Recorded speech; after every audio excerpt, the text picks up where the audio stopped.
நான் உங்க Vasanthi. Welcome to mummy daddy channel.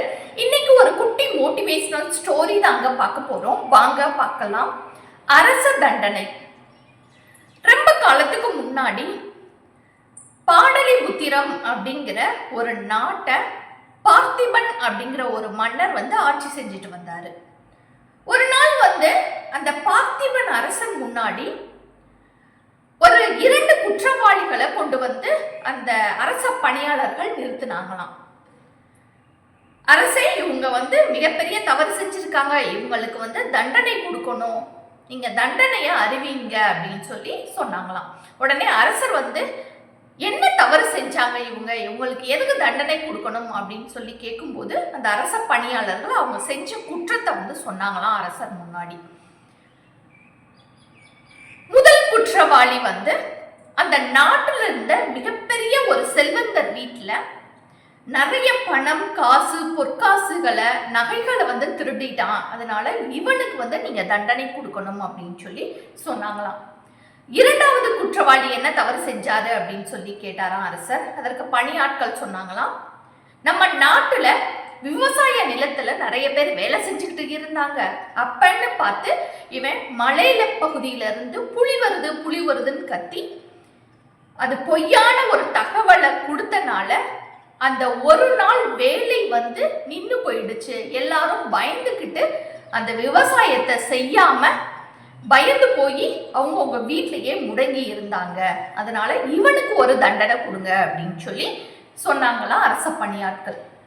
அரசர் இருந்த 2 குற்றவாளிகளையும் கண் இசைக்காம பார்த்துக்கிட்டே இருந்தாராம். உடனே 2 பேத்துக்கும் இந்த அரச தண்டனைய நீங்க நிவர்த்தி செய்யுங்க அப்படின்னு சொல்லி அரச பணியாளர்களுக்கு ஆணையிட்டாராம். ஒரு குற்றவாளிகளுக்கு 1000 சவுக்கடிகளும், இரண்டாவது குற்றவாளிக்கு 100 சவுக்கடிகளும் கொடுங்க அப்படின்னு சொல்லி சொன்னாராம்.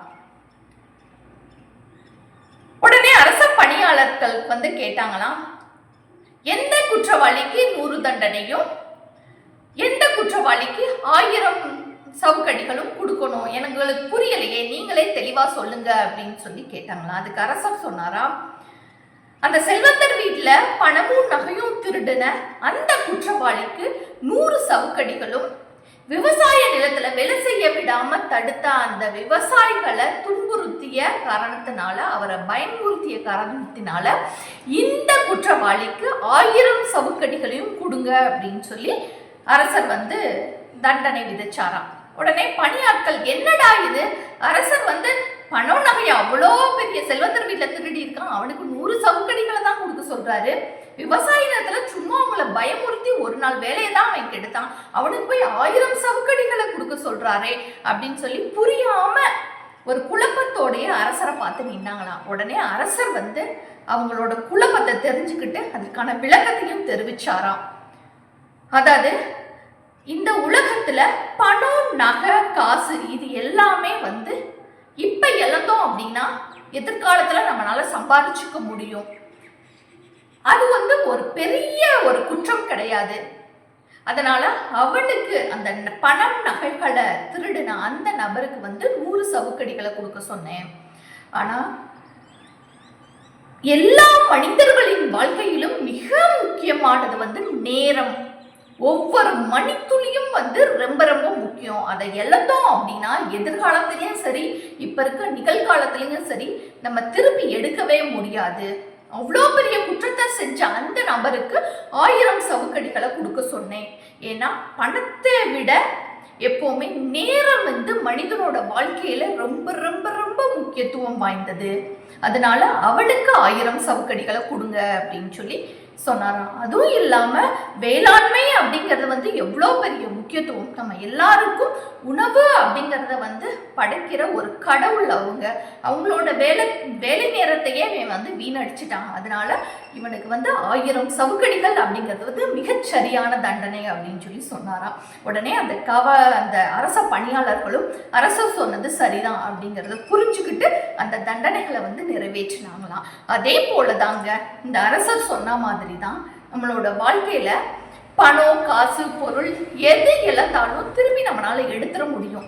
இப்ப லாஸ் பண்ணிட்டோம் பிசினஸ்ல அப்படின்னா பின்னாடி மறுபடியும் பிசினஸ் நல்லா கொண்டு போய் நம்மளால பணத்தை சம்பாதிச்சுக்க முடியும். பொருள், காசு, சொத்து, பணம் எல்லாம் எது வேணாலும் சம்பாதிச்சிட முடியும், திருப்பி எடுத்துட முடியும். ஆனால் நேரம் அப்படிங்கிறத இழந்துட்டோம் அப்படின்னா அது போனதான் திருப்பி நம்ம ரீக்ரியேட் பண்ணவே முடியாது.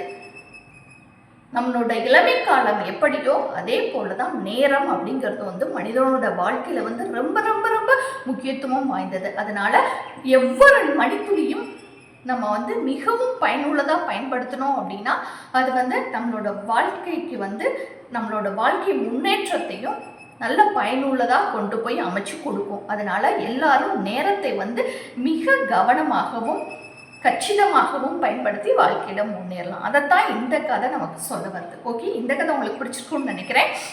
என்னோட சேனல் லைக் பண்ணுங்க, ஷேர் பண்ணுங்க, அண்ட் தென் சப்ஸ்கிரைப் பண்ணுங்க. Okay, thank you.